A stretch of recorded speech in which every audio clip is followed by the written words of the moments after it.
4장 16절부터 18절까지의 말씀을 찾으셨으면 우리 한 목소리로 읽도록 하겠습니다. 데살로니가전서 4장 16절부터 18절까지 말씀입니다. 주께서 호령과 천사장의 소리와 하나님의 나팔 소리로 친히 하늘로부터 강림하시리니 그리스도 안에서 죽은 자들이 먼저 일어나고 그 후에 우리 살아남은 자들도 그들과 함께 구름 속으로 끌려 올려 공중에서 주를 영접하게 하시리니 그리하여 우리가 항상 주와 함께 있으리라. 그러므로 이러한 말로 서로 위로하라. 아멘. 다시 한번 기도하도록 하겠습니다. 하나님, 오늘도 주님의 진리의 말씀을 우리에게 증거하여 주셔서 감사합니다. 이 말씀을 통해서 우리에게 하나님 수준의 말씀의 농도가 깨달아지는 시간 되어지게 하시고 이 시간 통해 우리가 더욱더 주님을 주목하며 나아가는 시간으로 이 시간을 인도하여 주십시오. 하나님, 모든 시간 가운데 우리의 마음과 생각을 지켜내시고 또 마지막까지 지키시는 주님을 기대하게 하실 것을 기대하며 예수님의 이름으로 기도합니다. 아멘. 지난주에 우리가 함께 말씀을 살펴보았던 것처럼 신자는 죽음 이후에 어떤 일이 일어나는지, 그리스도의 강림이 어떠한 것인지에 대해서 분명하게 알아야 될 책임이 있음을 말씀을 통해서 함께 살펴보았습니다. 바울은 이 내용에 대해서 굉장히 길게 설명을 하고 있습니다. 그러나 또한 굉장히 단순하게 말씀을 풀어내고 있습니다. 13절이 이렇게 증언합니다. 형제들아, 자는 자들에 관하여는 너희가 알지 못함을 우리가 원하지 아니하노니. 즉 그리스도 안에서 죽음을 경험한 자들이 그 이후에 어떠한 삶이 있는지에 대해서 분명하게 성도들이 알아야 될 것을 바울은 요청하고 있었습니다. 그래서 우리는 지난주에 신자의 죽음, 즉 그리스도를 믿은 자가 그 죽음 이후에 어떠한 삶이 펼쳐지는지에 대해서 함께 말씀을 나누어 보았고, 오늘은 그 죽음과 연결되어져 있는 그리스도의 재림에 대해서 함께 살펴볼 것입니다. 이 내용들은 생각보다 분량이 많기 때문에 우리는 오늘부터 이 데살로니가전서 5장에 있는 내용에서까지, 그리고 데살로니가 후서에 연결되어지는 내용까지 함께 살펴보는 시간을 가질 것인데, 오늘 우리가 함께 읽은 16절부터 18절까지의 말씀을 주로 확인하며 그리스도의 재림을 살펴보도록 하겠습니다. 예수 그리스도의 재림에 대하여서 아마도 여러분들이 한 번쯤 들어보았을 천년왕국이라는 단어에 대한 굉장히 많은 해석들이 있습니다. 예수 그리스도께서 강림하셔서 그 천년왕국이 언제 이루어지는가에 따라 전천년설 혹은 후천년설 그리고 무천년설로 나누어집니다.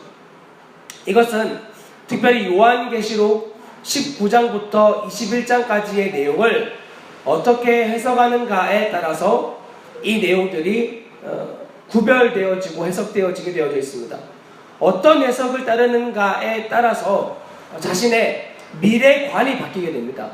물론 이 내용들은 한 복음주의 가치 안에서 나누어진 것들이기 때문에 특별히 큰 어려움은 없지만 내가 믿는 바가 어떠한 것인지가 분명해야 나의 미래를 어떻게 준비하고 어떻게 되어지는가를 알 수 있기 때문에 분명히 자신의 입장을 취해야만 합니다. 그러면 내가 어떤 입장에 서 있는지를 모른다는 건 사실 부끄러운 일입니다. 그런 부분을 분명히 알아야 될 필요들이 있습니다.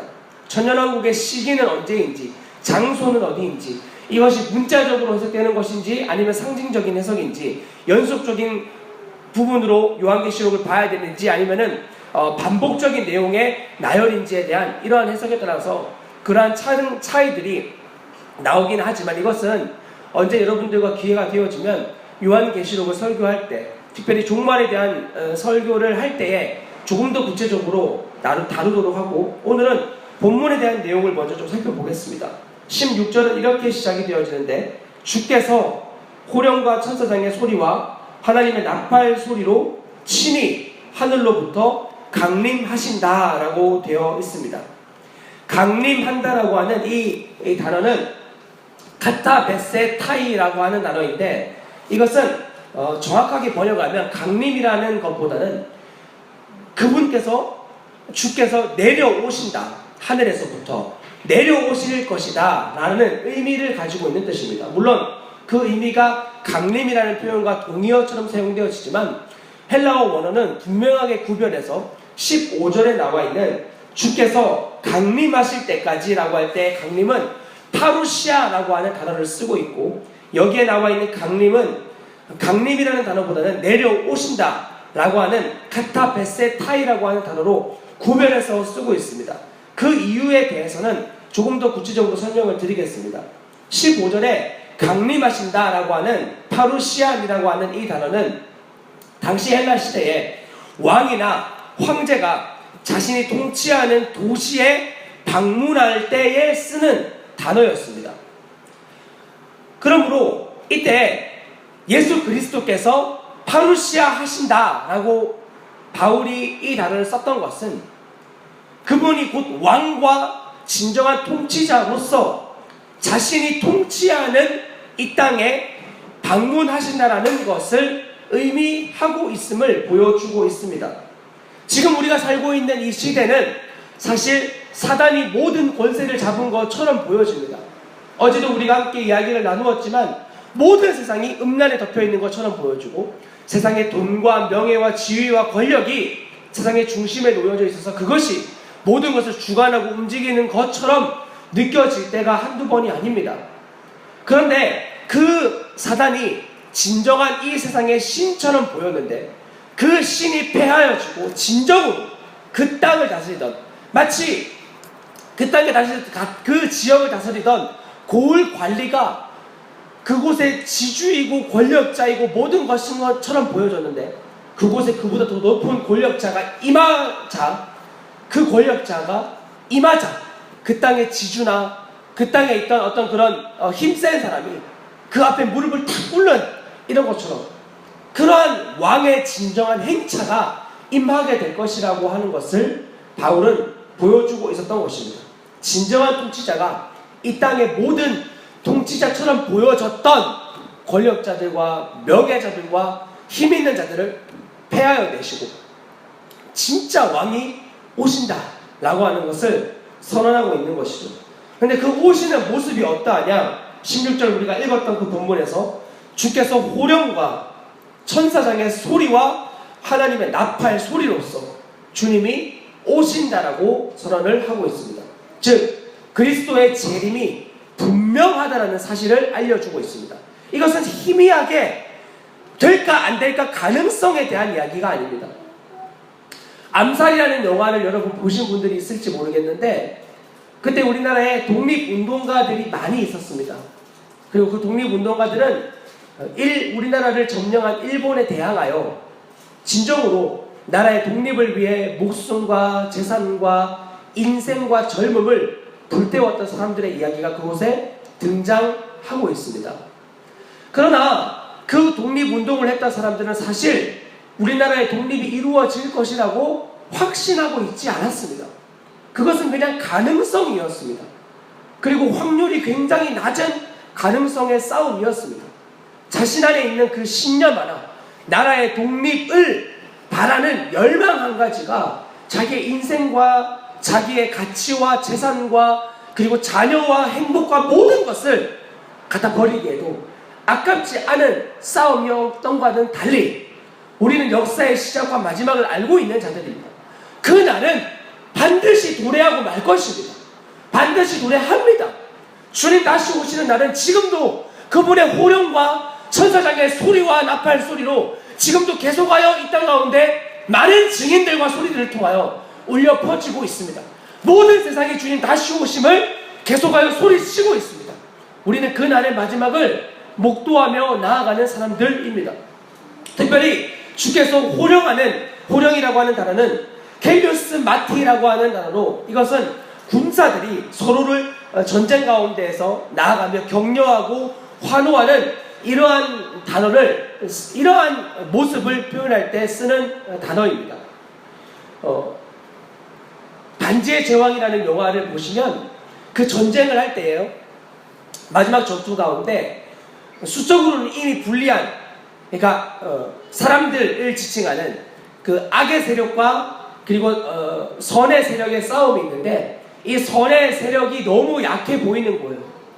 수많은 악의 세력들이 엄청난 무기와 험악한 외모와 이런 것들을 가지고 앞으로 달려 나오는데, 그 줄지어 서 있는 이 선한 사람들, 그러니까 선의 편에 서 있는 사람들, 말을 타고 그리고 이 철장을 다 칼을 들고 갑옷을 쓰고 준비하고 있는 자들의 칼을 이렇게 딱 앞에 이렇게 내고 있는데, 그 군대 장관과 같은 사람이 그 일렬을 쫙 도열하고 있는 말을 탄 이 기마병들의 칼로 자신의 칼로 쫙 내리치면서 달려나가는 거예요. 소리 지르는 거예요.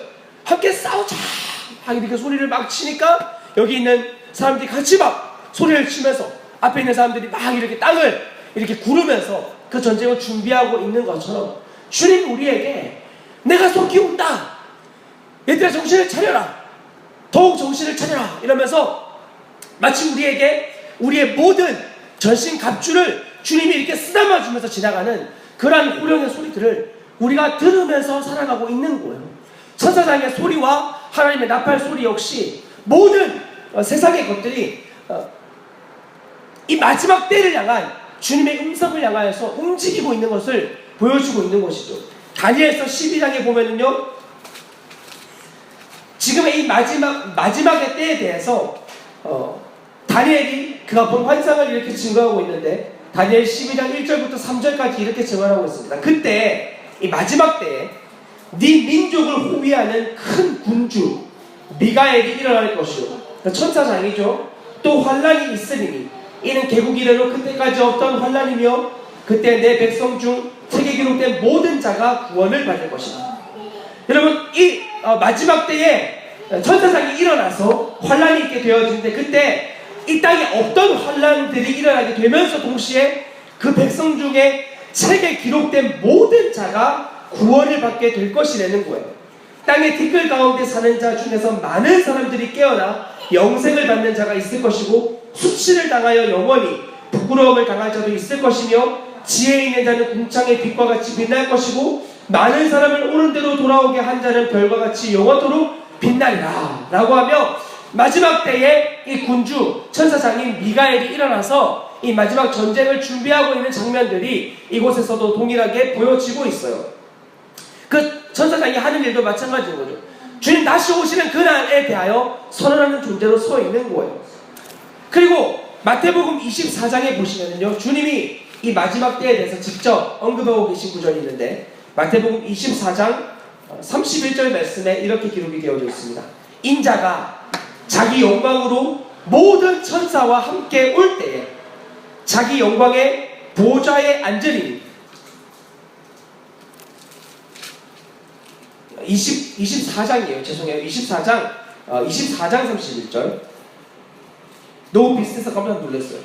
자, 주님 다시 오시는 그때 그가 큰 나팔 소리와 함께 천사들을 보내리니, 천사들이 그의 택하신 자들을 하늘 이 끝에서 저 끝까지 사방에서 모으리라 라고 되어 있습니다. 즉, 이 모든 주님의 호령과 천사장의 소리와 그리고 하나님의 나팔 소리가 하는 역할은 주님의 택한 자들을 구원의 자리로 초대한다는 사실 가운데에 있습니다. 주님의 택한 자들을 격려하고 일으키고, 다시 너희가 마지막에 날에 집중해라 라고 하는 이러한 호령과 위로와 권면을 넘어서 주님의 천사들이 동원되어져서 이 마지막 때에는, 여러분, 우리가 복음을 전하여서 모든 땅끝까지 복음이 증거되어지면 그날이 끝이 온다고 선언하고 있는데, 지금의 유럽이나 이러한 시대들은 더 지금은 악한 사단에 종속되어지는, 오히려 복음에 퇴색되어진 그런 존재로 살아가고 있고, 지금 14시청이라고 불려지는 이슬람 국가들은 복음을 받아들이려고 하는 모습조차 사실은 보이지 않고 있습니다. 물론 한 해에 지금의 통계에 따르면 한 해에 900만 명의 무슬림들이 주님께로 돌아오고 있는 역사가 일어나고 있다는 통계를 저번 강의 때 제가 들은 적이 있어요. 이런 놀라운 일들이 일어나고 있는 것은 사실입니다. 그러나 정말 복음을 듣지 못할 형편 가운데 있는 자들에게까지 하나님 반드시 그분이 그의 책 가운데 기록해 놓은 구원하기로 예정해 놓은 자들을 하나님의 특별한 방법들로 인하여 주님은 구원해 내고야 마실 겁니다. 마태복음 24장 14절에 이 천국 복음이 모든 민족에게 증거되어지면 그날로 끝이 오겠다라고 말씀하는 동시에 여러분이 읽으셨던 31절의 말씀은 큰 나팔 소리와 함께 천사들을 보내어서 그들이 택하신 자들을 하늘 이 끝에서 저 끝까지 모으시고야 말겠다라고 하는 하나님의 열심이 이곳 가운데 선언되어져 있습니다. 그러므로 복음이 모든 민족에게 증거되어지는 그것이 우리의 눈에 지금은 되어지지 않는 것처럼 보이지만 여러분 주님의 그 때는 반드시 이루어지고야 합니다. 그리고 그 일은 하나님의 천사들, 주님의 종들을 통하여서 주님이 그들을 보내어가지고 결코 복음이 들어갈 수 없을 것처럼 보이는 그 모든 장소 가운데 하나님의 그 영광스러운 존재들이 가서 그들을 불러 모으고야만은 그런 놀라운 일들을 일으키고야 마실 것입니다. 롯이 구원받은 장면을 기억하여 보십시오. 그는 구원받을 가능성이 하나도 없던 자였습니다. 그러나 하나님은 아브라함의 기도를 통하여 천사들을 보내어서 그들을 구원해내고야 마십니다. 그러므로 여러분 이 구원은 우리가 달려나아가 복음을 증거하는 것에도 효력이 있지만 동시에 우리가 열방과 민족들을 위하여 기도하는 자리에서 우리가 서 있을 때 그때 주님은 놀라운 구원의 역사를 주님의 마음을 우리에게 부어주시고야 마실 겁니다. 오늘도 우리가 아침에 24365 기도로 하루를 시작하였습니다. 벌써 우리가 기도한 나라가 잘 기억이 나지 않아요. 벨루시아? 벨루시아. 굉장히 특이한 이름이었어요.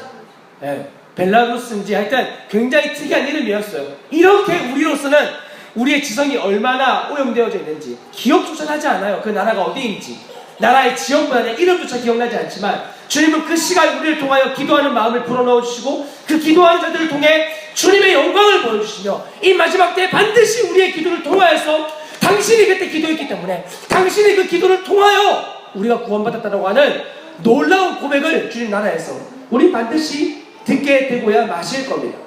그러므로 주님이 이 열방 가운데서 계시록 14장 6절에 보면 그때 주님 천사들을 통하여 복음을 전하시는데 모든 민족과 종족과 백성과 방언에게 전할 영원한 복음을 천사들을 통하여 보내게 하고야 마실 주님의 열심이 이곳에 또한 기록이 되어져 있습니다. 그러므로 여러분 우리가 기도하는 일, 이 모든 우리의 복음 전하는 일들은 하나님의 반드시 성취되어질 그날의 영광을 보는 자들의 당연한 반응에 불과합니다. 그래서 우리의 대단한 어떤 일이 아닙니다. 그러나 주님 나라에서 볼 때 이것은 너무나 영광스러운 우리의 참여되어짐입니다. 우리의 도움이 없이 주님이 일하지 못하시는 것이 결코 아닙니다. 그러나 주님 우리를 참여시키십니다. 그리고 우리에게 다시 한번 마음의 중심을 주님께 주목하게 하십니다. 반드시 내가 온다. 나는 반드시 오고 있다. 그리고 정신을 차려라. 집중해라. 이 모든 세상의 것들이 하나님의 때에 반드시 완성되어지고 말 것이다. 복음은 증거되어질 것이다. 그리고 그 증거되어지는 것은 우리의 힘과 능력이 아니라 하나님의 주권적인 섭리와 은혜로 되어질 것이고 우리는 그 주권 가운데 우리의 기도로 우리의 전심으로 그 자리에 동참할 것이며 그 동참되어진 가운데에서 우리는 끝날까지 그 일을 이루고야 마시는 주님의 영광을 보게 될 것이다 라고 선언하십니다. 그래서 저희는 정말 기대합니다. 우리 교회에 참여대하는 주님 불러주시는 모든 어린 아이에서부터 어른에 이르기까지 저희는 정말 이런 기도의 사람으로 만들어내고 싶습니다. 주님이 기뻐하시는 꿈이라고 믿고 있어요. 우리 교회에서 다른 훈련을 하는 것에 주목하고 싶지 않습니다. 다른 어떤 제자 훈련 물론 중요하겠죠. 신학 훈련 중요하죠. 그러나 무엇보다 말씀과 기도의 아이들로 자라나는 것, 복음과 기도의 두 기둥으로 굳건하게 세워서 나아가는 것, 여전히 아이들의 습성과 반응이 나타났지만 복음과 기도로 결론 나 있는 아이들로 세워 나아가는 것, 정말 이런 교회로 자라나는 것을 여러분 정말 꿈꾸고 싶지 않습니까? 우리가 함께 아까 읽었던 예배가 시작할 때 우리가 매번 선포하는 기도, 그 다음에 기뻐하는 소리, 신랑의 소리, 이런 소리들이 다시 회복되어질 것이다. 여호와는 선하시니 그 인자하심이 영원하다 하는 소리, 신부의 소리, 즐거워하는 소리, 기뻐하는 소리, 이런 소리는 결국 어떤 소리입니까? 주님 다시 오시는 그날에 대한 기쁨의 외침들입니다. 여러분, 그런 시간으로, 그러한 장소로 하나님이 우리의 이 예배당을 사용하여 주셨으면 좋겠습니다. 이번에 우리 아울리치 아이들이 왔는데 주님이 그런 마음을 보게 해주시더라고요. 이 아이들을 통해서 우리가 보았던 건 다른 게 아니었습니다. 이 아이들을 통해서 저는 청소를 잘하는 아이들로 만들고 싶지 않습니다. 아이들의 수준이 그런 것을 할 수 있는 수준이 아닙니다. 또 그런 것은 그냥 청소 잘하는 사람들이 하면 될 일이고, 그런 것들은 청소기 기계가 하면 될 일이에요. 거기에 대해서 이 아이들이 해야 될 것이 아니에요. 이 아이들이 해야 될 일은, 존재가 변화된 아이들이 해야 될 일은 단지 청소, 공부 잘하는 이 땅에서의 그런 수준이 아니라 영원한 하나님 나라의 가치를 가지고 살아가는 존재로서 키워 나아가는 거예요. 특별히 저희의 아이들에게도 그러한 존재를 저희는 정말 키우고 싶습니다. 그러므로 우리의 부모 세대가 그 기도의 자리에서 영광을 누리지 못한다면 이 아이들에게 결국 그것을 권면할 수 없는 거예요. 엄마도 안 하면서, 아빠도 안 하면서 라는 말에 우리의 결론이 되어질 수 없는 거죠. 그러므로 여러분, 주님이 이 일을 이루신다는 일에 우리의 마음의 초점을 다시 한번 확신시키십시오. 그럼 비로소 주님이 오신다, 비로소 주님이 오신다라는 이 일에 우리의 마음의 초점을 맞추는 사람이 바로 그리스도인입니다. 그리스도인은 다시 오실 주님을 기다리는 사람들입니다. 그리고 하나님의 격려와 환호를 기뻐하는 사람들입니다. 뿐 아니라 주님이 이 일을 나의 연약함과 부족함과 상관없이 반드시 이루어야 마신다라는 사실에 대하여 기대하는 사람들입니다. 주님은 우리에게 약속하셨습니다. 내가 속히 오리니, 내가 속히 오리니. 속히 오신다라는 주님의 약속이 요한계시록 22장에 나와 있는데 7절에 이렇게 기록이 되어져 있습니다. 보라, 내가 속히 오리니. 이 두루마리의 예언의 말씀을 지키는 자는 복이 있으리라. 주님이 속히 오신다라는 것이 기대되어지는 사람들은 하나님의 진리의 말씀을 지키는 사람들입니다. 이것은 단지 내 죄 문제 해결하는 그러한 수준의 말씀을 지키는 것이 아니라 이 말씀을 지키는 수준이 나의 수준을 넘어 열방과 민족이 주님께로 돌아오는 그러한 통로로서까지 이 말씀을 지켜나가는 자들입니다. 그러므로 여러분, 우리가 사관학교에서 훈련을 받을 때 마지막 시간이 무엇이죠? 마지막 강의가 연합과 섬김이에요. 연합과 섬김. 우리의 주님의 나라는 우리의 연합과 섬김으로만 이루어지는 나라입니다. 우리를 전적으로 주님께 드려서 그 안에서 주님의 영광을 보는 자들만이 주님의 나라를 기대할 수 있는 겁니다. 여전히 나의 죄와 씨름하고 있는 수준에서는 하나님의 영광을 누리기는 정말 어렵습니다. 왜냐하면 여전히 나에 매여 있기 때문입니다. 그러나 그런 나의 씨름과 고통과 싸움이 있는 것이 사실이지만 그 모든 나의 모든 것들을 문제를 부인하고 하나님의 영광스러운 연합과 섬김의 자리로 나아오는 자들, 그 자리로 나아오는 자들을 통해서 주님은 당신의 영광스러운 열방의 하나 되어지는 것들을 보여주기 시작하시는 거예요. 이것이 성도가 누리는 영광스러운 하나님의 존재의 특권입니다. 여러분, 신앙생활을 하면서 단지 내 문제 해결과 내 소원 성취와 나의 어떠한 것 벗어나는 이러한 수준에 매여 있지는 않으십니까? 왜 나는 주님 나라가 누려지지 않을까? 다시 오시는 주님이 기대되어지지 않을까? 당연하죠. 여전히 내 문제에 초점이 되어져 있으니까. 그 문제 해결되어지는 것이 나의 초점의 전부니까. 언제 여러분이 주님 나라에 초점을 맞춰 보시냐? 주님 다시 오시는 거기에 언제 나의 마음을 맞춰 봐요? 주님 다시 오시는 것도 역시 내 문제가 해결되기 위함이 아닌가요? 내가 지금 겪고 있는 고통을 벗어나고 싶어서 주님 다시 오시기를 기대하고 있는 거 아닌가요? 그러한 주님의 나라가 아니에요, 여러분. 주님 다시 오시는 그 나라는 이 땅에서 우리가 너무나 기대하고 영광스럽게 기다리는 그러한 나라예요. 그것을 위하여 우리는 주님의 말씀을 지키며 달려 나아가는 거예요. 그러한 나라를 기대하는 존재로 주님이 그것을 사모한 자들에게 때로는 주님의 진리의 말씀으로 우리를 격려시키고 깨닫게 하시고 초점을 맞추게 하시고 주님의 격려와 위로를 기뻐할 수 있는 존재로 우리를 오늘도 매 순간 다듬어 가시는 거죠.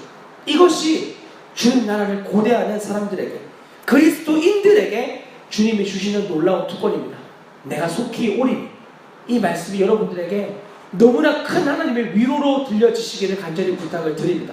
그러면 주님이 오시면 어떠한 일이 일어나게 됩니까? 주님 재림하시면 그때 무슨 일이 일어나게 되는가에 대해서 바울은 분명하게 증언을 하고 있는데, 다시 우리가 읽었던 데살로니가전서 4장 16절 하반절에 보시면 이렇게 되어져 있습니다. 하늘로부터 강림하시리니 그리스도 안에서 죽은 자들이 먼저 일어나고 라고 되어 있습니다. 예수 그리스도 안에서 죽은 자들이 먼저 부활되어진다라는 뜻입니다. 여기에 대해서는 지난주에 충분하게 말씀을 드렸기 때문에, 또 그리고 다음번에 말씀드릴 내용들이 많기 때문에 이 정도로 언급하고 넘어가도록 하겠습니다. 핵심은, 중요한 사실은 그리스도 안에서 살았던 사람들은 죽음조차 그리스도와의 관계를 끊을 수 없다는 것에 핵심이 있습니다. 그리스도 안에서 죽음을 경험한 자들은 그 죽음이 그리스도와의 관계를 결코 끊을 수가 없습니다. 이 땅에서 살 때도 그리스도 안에 사는 그 영광스러움은 이 땅의 모든 것을 부인되어지게 만드는 죽음 앞에서, 그러면 여러분 인생이 허망할 수밖에 없어요. 죽음을 진지하게 묵상해보면 내가 지금 하고 있는 행위들이 얼마나 허망한 것인지가 분명하게 드러나요. 육신이 좀 고통스러우십니까? 그 죽음 앞에서 그게 무슨 유익이 되어지죠? 내 생명이 조금 더 연장되어지는 것이 죽음 앞에서 어떤 유익이 될 수 있겠습니까? 어차피 죽을 건데. 여러분이 가지고 있는 재산은 어떻습니까? 죽음 앞에서 그것이 조금 유익이 될 수 있을까요? 물론 조금 더 좋은 곳에 묻힐 수는 있겠죠. 그러면 이 땅에 와서 선교사역을 하다가 배를 타고 내려가던 중 광풍을 만나서 여자아이들을 구출하려고 하다가 목숨을 잃었던 아펜젤러와 같은 그러한 선교사님은 무덤도 없이, 지금도 무덤 안에 빈 무덤인데 그분은 지금 바다에 수장되었어요. 그럼 그분의 죽음은 불쌍한 죽음인가요? 그럴 수 없는 거예요. 우리가 가지고 있는 재산도 죽음 앞에서는 아무런 도움이 되지 않아요. 며칠 전 저희가 대학교에서 전도를 하였는데 그들에게 증거했던 내용 중에 하나가 이것이었습니다. 여러분, 열심히 공부하는 그 학업, 지금 시험 기간인데 열심히 노력하는 그러한 열심이 죽음 앞에서 무슨 도움이 되겠냐. 진지하게 사색할 수 있는 시간이 허락되어졌을 때 여러분이 사색해야 될 것은 다른 어떤 것이 아니라 죽음 앞이라. 죽음 앞에서 나의 존재가 과연 무엇인가, 나는 왜 사나, 왜 이 땅에 존재하는가에 대한 존재론적인 질문을 언제 진지하게 해본 적이 있냐. 물론 그 질문을 하고 예수 그리스도의 영원한 해답을 전했을 때 많은 사람들이 떠나갔지만 상관없었어요. 왜냐하면 그들 중에서 주님이 그들에게 고민하게 하실 거니까. 내가 할 일은 복음을 전하는 거지 복음을 믿게 하는 일이 아니에요. 그래서 자유로울 수 있는 거죠. 어쨌건 이 그리스도 안에서 죽음을 경험한 자들, 모든 것을 다 잃어버리고 모든 것을 가지고 있지 않는 것처럼 보여지는 그 사람들이 죽음 이후에는 결코 잃어버릴 수 없는 영원한 예수 그리스도가 이 땅에서도 실제였던 죽음 이후에도, 그리고 심지어 부활되어진 때에도 여전히 유효하다라고 하는 것을 성경은 보여주고 있습니다. 그리스도 안에서. 그래서 바울은 그의 위대한 로마서 8장에서 이런 엄청난 고백을 할 수 있었던 것입니다. 바울의 고백을 들어보십시오. 내가 확신하노니, 그는 확신합니다. 제일 먼저 언급되어지는 것이 바로 사망입니다. 사망이 생명이나 천사들이나 권세자들이나 현재 일이나 장래일이나 능력이나 높음이나 기쁨이나 단 어떤 피조물이라도 우리를 우리 주 그리스도 예수 안에 있는 하나님의 사랑에서 끊을 수 없느니라 라고 선언해 버리는 거야. 여러분, 그러므로 우리가 중요하게 이 땅 가운데서 확인해야 될 것은 여러분들이 그리스도 안에 있느냐예요. 그리스도 안에 있느냐. 이 사실을 살아있는 자들에게 바울은 적용시키고 있는 거예요.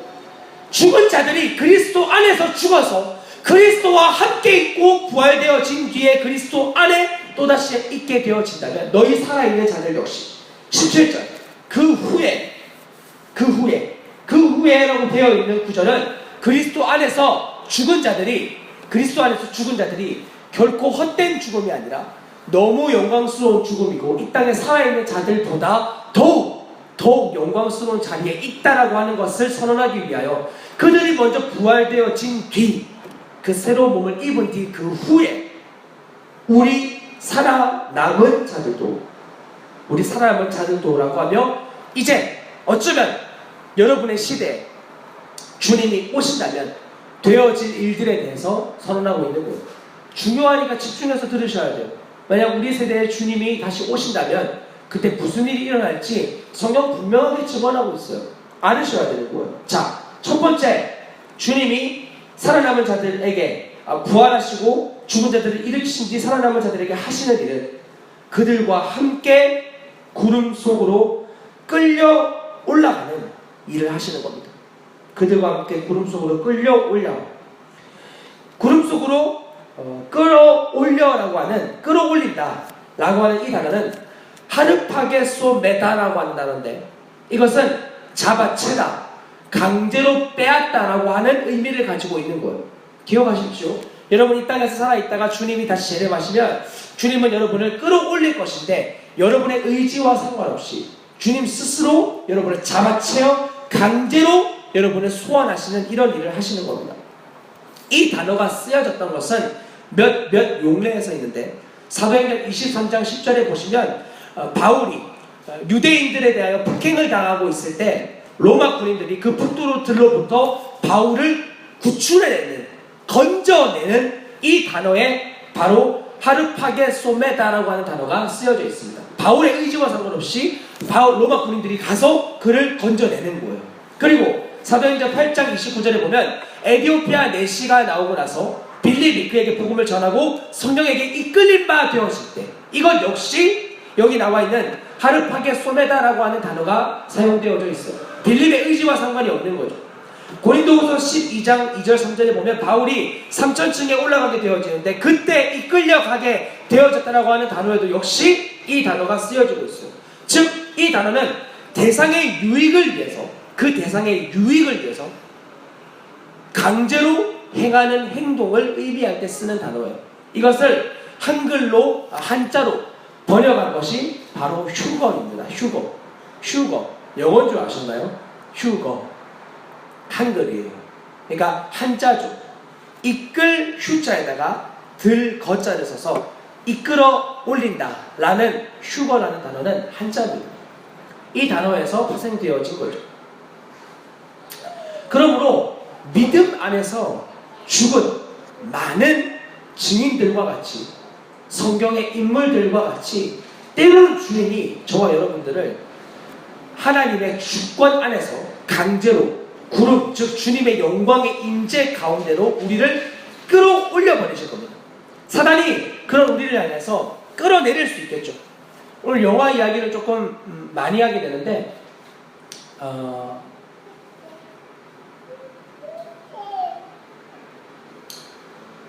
영화 제목이 잘 기억이 나지 않네요. 매트릭스를 찍었던 그 주인공이 나오는 영화인데 이런 내용이에요. 신부예요. 신부고 그 영계, 즉 청산과 지옥을 마음대로 이제 왔다 갈 수 있는 거죠. 그런 존재인데, 그런 존재예요.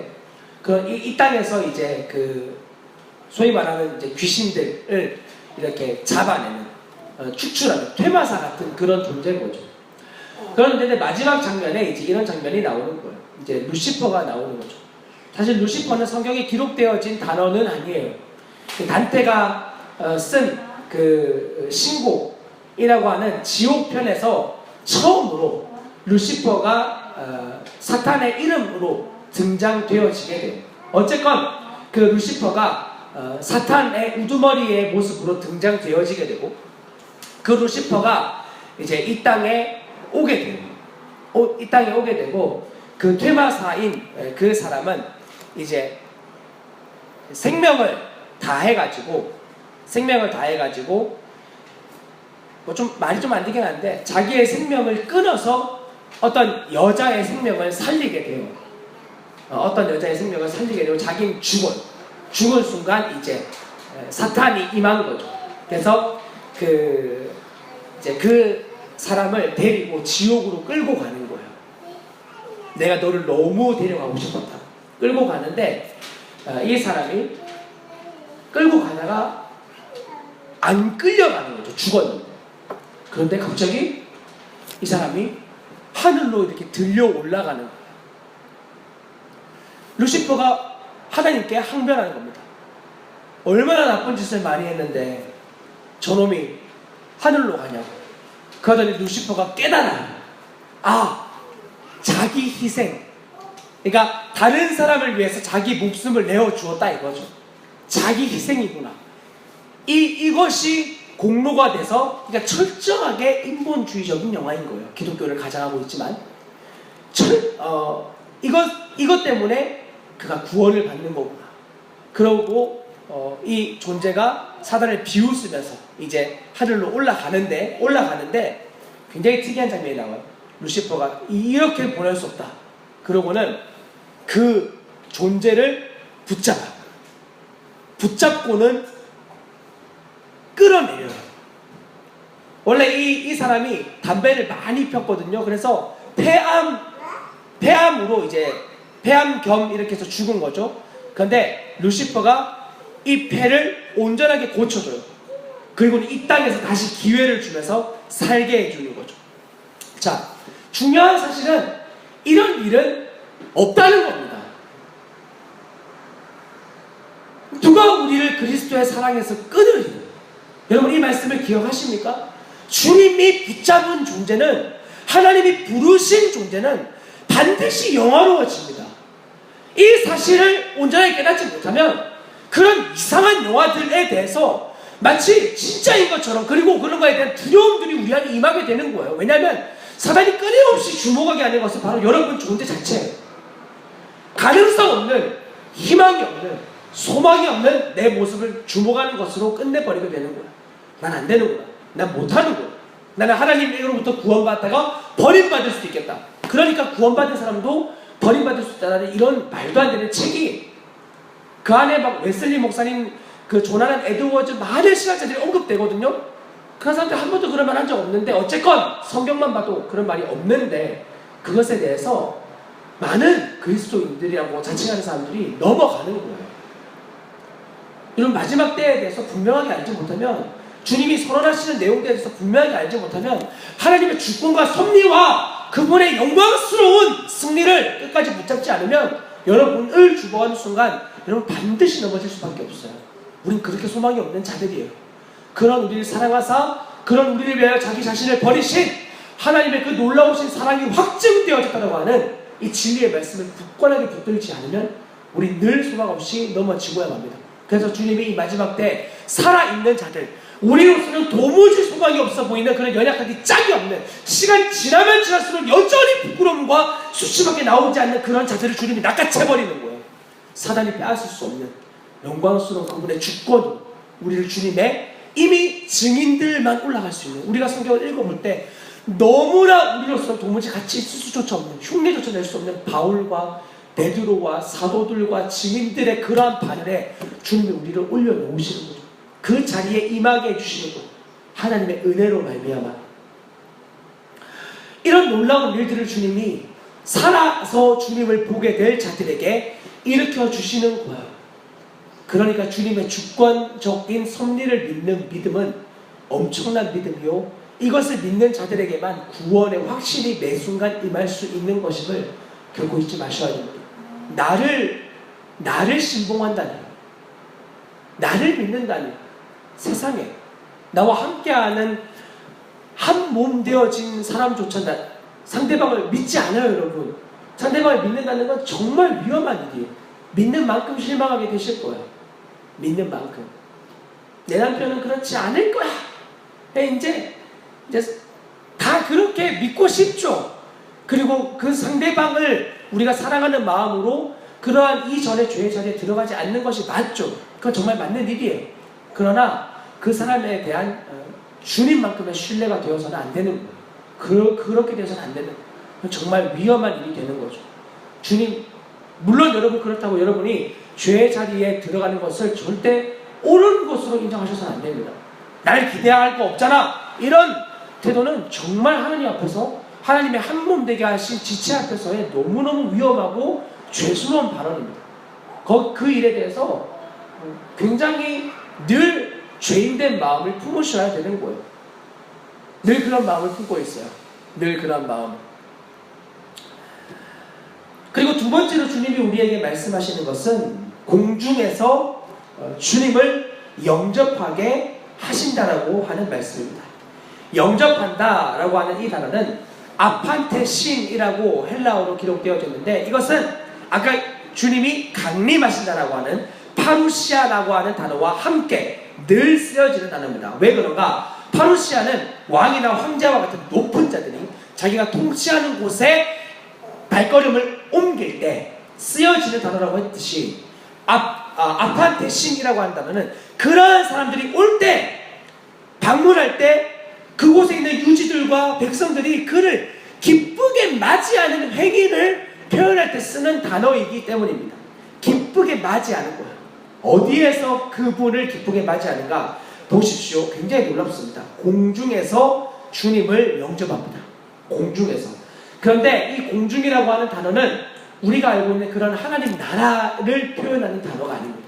이 단어는 아에르라고 기록되어져 있는데, 이것은 하늘, 즉 대기권 아래 하늘, 하나님 나라 아래의 하늘을 의미하고 있는 것입니다.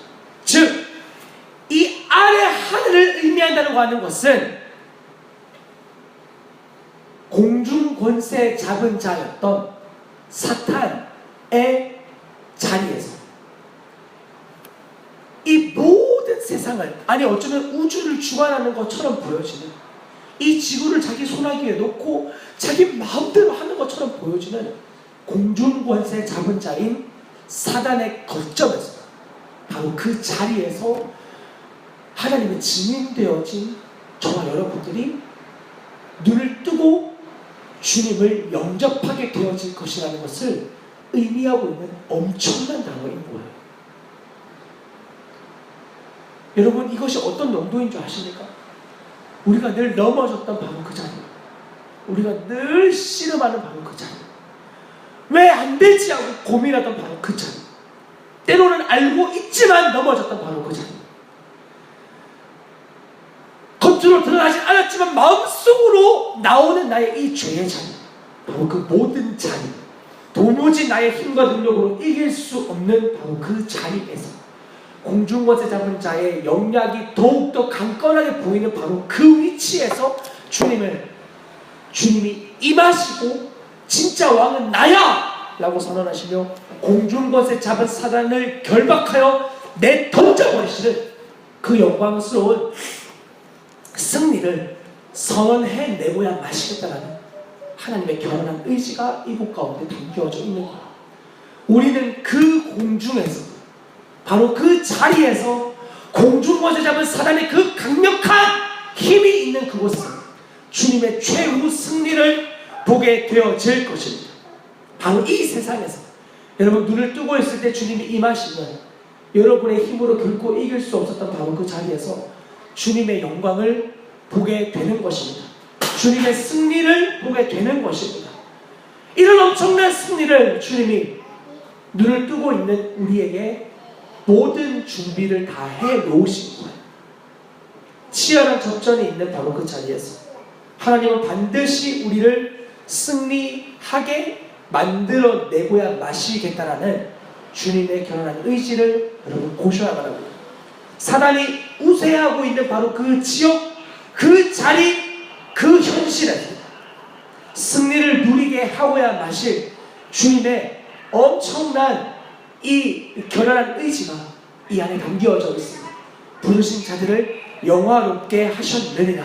이것이 바로 너희가 넘어지고 쓰러지고 엎어지는 바로 그 공중, 바로 그 세상 가운데에서 내가 반드시 임하여 그 공중 권세 잡은 것처럼 보였던 자를 결박하여 저 불꽃 구덩이 소리로 던져내고야 말 것이며, 그리고 그곳에서 넘어지고 쓰러지는 너희를 반드시 내가 너희를 낚아채워 가장 영광스러운 승리의 자리로, 영화로운 존재로, 더 이상 죄와 사망과 악과 고통과 유혹이 없는 너희의 눈물을 씻어내는 그 자리로 인도하여 내고야 마실 것이다라고 하는 이 엄청난 승리를 선언하고 마시는 거죠. 그러므로 살아있는 자들은 바로 이 땅에서 완전한 승리를 고야 말게 되어지는 겁니다. 이 땅에서. 그 확신을 가지고 살아가는 사람들이 바로 그리스도인들인 거예요. 그래서 17절 하반절에 보시면 그리하여 우리가 항상 주와 함께 있으리라. 항상 주와. 이 소망을 가지고 살아가는 자들이 이 땅에서 영광스러운 승리를 기대하는 사람들이 바로 이 땅에서 승리를 누리는 자들이 되어지는 겁니다. 여러분 18절에 있는 말씀을 함께 읽어봅시다. 그러므로 이러한 말로 서로 위로하라. 사랑하는 우리 반석교환교 성도 여러분, 이 내용들이 지금 이곳에 앉아있는 여러분들에게 위로가 되어지고 있습니까? 승리하실 예수 그리스도 때문에 오늘도 전심으로 믿음의 자리로 달려가고 있습니까? 주님이 승리하실 거기 때문에 나는 그냥 이제 내 편에서 내가 하고 싶은 거 마음대로 하고 살고 이렇게 안주할 수 있는 생명이 아닙니다. 오늘 아침 우리는 왜 그렇게 피곤한 새벽을 이끌고 부인해버리고 아침에 이 기도 자리에 나올 수 있었을까요? 바로 이 승리를 우리의 마음 가운데 주님이 불어넣어 주셨기 때문입니다. 아니 어쩌면 우리의 감각은 그것을 느끼지 못했을지 모릅니다. 그러나 우리의 영혼을 불러일으켜 다시 생명을 주시고 그 완전한 생명 가운데서 영광을 누리게 하시는 주님 때문에 우리는 오늘 아침 이 자리에 나와서 지금도 기억이 나지 않는 그 나라를 향하여 외치고 기도하고 그 안에 임할 주님의 나라를 기대하는 이런 엄청난 일들을 보게 해주셨던 것이었습니다. 더 열심으로 달려가게끔 주님이 이끌어 주실 겁니다. 안주할 수 없습니다. 그리스도 안에 죽은 자들을 보며 여러분 기대하는 마음이 생겨나고 있습니까? 여러분 안에 여러분 주위에 잃어버린 자들이 있습니까? 그리스도를 믿었지만 지금 여러분과 함께하지 않은 죽은 자들이 있습니까? 여러분 그들을 보며 소망을 가지십시오. 그들은 지금 주님과 함께 하고 있습니다. 가장 완전한 여러분들과 있을 때보다 더 행복한 자리에 있습니다. 우리는 우리의 자녀들에게 별로 좋은 것을 해줄 수 없지만 이 자녀들이 만약 어쩌면 우리가 먼저 생명을 잃는다면 그럼 우리 마음에 얼마나 많은 안타까운 일들이 걱정이 되겠어요. 이 아이들을 어떡하지? 걱정 마세요. 주님이 책임지실 거니까. 첫 아이의 이름을 하나님의 소유라고 책임지셨습니다. 하나님의 소유. 끝난 거잖아요. 둘째 아이의 이름을 하나님의 백성이라고 이름 지어주셨습니다. 하나님의 백성. 그럼 우리보다 더 완전하게 주님이 인도하실 테니 걱정 마시기 바랍니다. 그리스도 안에서 죽은 자들을 볼 때 우리는 더욱 소망을 가질 수 있습니다. 그리고 여러분 기억하시기 바랍니다.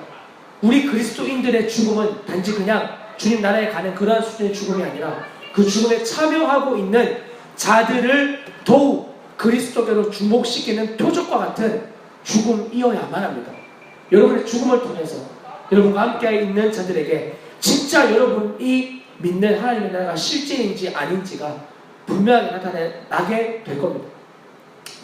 그러므로 저는 신자들의 죽음이 정말 많은 사람들 앞에서의 영광스러운 죽음이었으면 좋겠습니다. 그들 앞에서 그리스도를 마음껏 드러내고 빛내고 나타내고 오 영광스러운 저 하나님의 나라가 지금 내 앞에 임하고 있다라고 하는 담대한 외침과 함께 주님 나의 영혼을 받으시옵소서 이러한 외침으로 죽었던 제가 알고 있는 많은 증인들이 있는데 그러한 증인들의 고백과 같이 우리의 죽음 또한 그러한 죽음이어야만 합니다. 여러분 어떤 표적으로 죽음을 경험하시겠습니까? 제가 알고 있는 어느 한 기독교계에서 굉장히 유명한 영향력을 미쳤던 그러한 한 분이 병상에 누워있을 때 고 옥하는 목사님께서 그분을 이제 이렇게 이제 찾아가신 거예요. 그리고 그분에게 가서 이야기하신 거죠. 목사님 오래 사셔야죠. 오래 건강하게 사셔야죠. 그랬더니 그분이 너무 해맑게 웃으시면서 좋아하시더라는 거예요. 이재철 목사님의 어머니께서 자기의 손자와 함께 시간을 가지고 있는데 어머님이 손자에게 이 하나님의 나라에 대한 많은 이런 설명들을 해주셨던 거예요. 그 이야기를 듣고 너무너무 하나님 나라에 대한 기대가 생긴 손자가 할머니에게 이렇게 이야기를 한 거죠. 할머니 빨리 죽어서 천국 가세요. 그랬더니 어머니의 표정이 잠깐 어려워지는 것을 보았다는 목사님의 글을 읽은 적이 있습니다. 물론 그것만 가지고 그 사람에게 복음이 실제다 아니다라고 말하기는 참 어렵습니다. 그러나 죽음 앞에서의 우리의 태도는 분명한 표식이 되어집니다. 정말 내가 믿는 바가 무엇인지. 왜냐하면 진짜 죽음이 임했기 때문입니다. 죽음이 정말 나에게 진짜로 실제가 되어졌기 때문입니다. 그 죽음 앞에서 나의 건강도, 나의 목회 경력도, 나와 함께하는 사람도, 재물도, 재산도, 모든 것이 나에게 소망이 되어지지 않는 바로 그 자리에서 내가 믿는 나에게 진짜 소망이 무엇인지가 분명하게 드러나게 되어질 때, 그때 여러분이 믿는 바가 사람들 앞에서 분명하게 증거되어지어야만 되지 않겠습니까? 여러분이 증거하지 않아도 여러분 안에 드러나게 되어져 있어요. 그때 땅을 치고 후회하고 좌절하고 실망하는 사람들은 주님 나라에 가긴 하겠지만 함께 있는 사람들에게 별로 그리스도의 표적이 되어지지는 못할 거예요. 여러분, 우리의 영혼이 구원받는 것만으로 만족하지 마십시오. 우리는 죽는 순간까지 이타적인 삶을 살아가는 사람들입니다. 그리스도의 생명을 드러내기에 충분한 존재를 우리가 가지고 있습니다.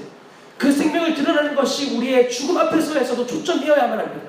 이러한 거룩한 책임을 가지고 있는 사람들이 바로 그리스도인입니다.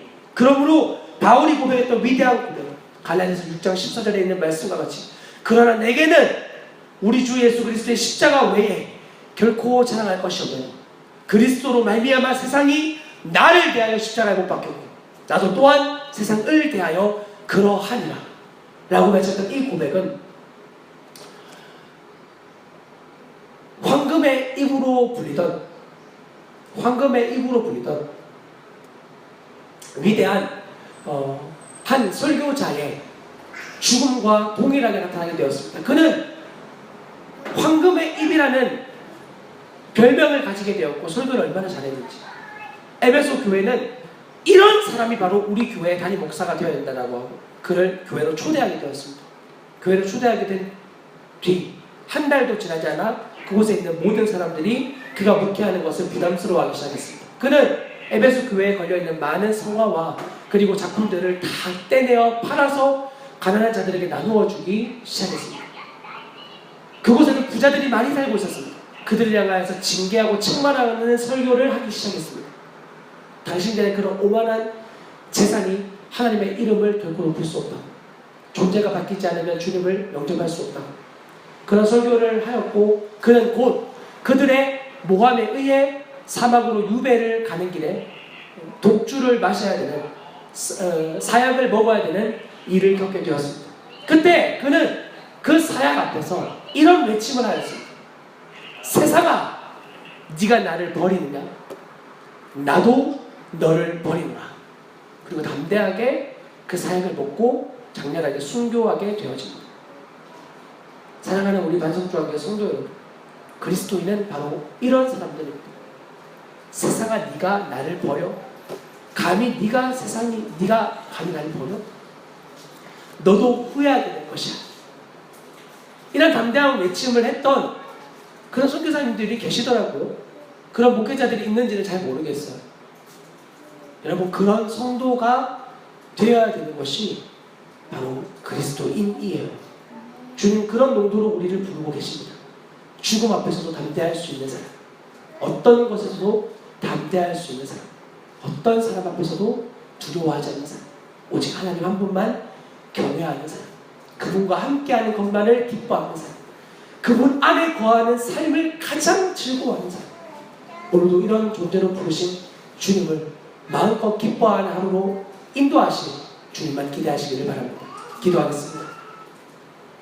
하나님, 오늘도 우리가 어떤 존재로 살아가야 되는지 분명하게 깨닫게 하여 주셔서 감사합니다. 그리스도의 재림에 대하여, 재림 이후에 우리의 삶이 어떻게 되는지에 대하여 더욱 분명하게 깨달아지고 알아지는 우리의 삶이 되도록 은혜를 더하여 주십시오. 우리의 살아있으나 죽어있을 때의 생명까지 오직 그리스도의 이름을 마음껏 드러내는 표적으로서 사용하여 주신 주님을 기대하며 사랑하는 우리 주 예수 그리스도의 이름으로 기도합니다. 아멘.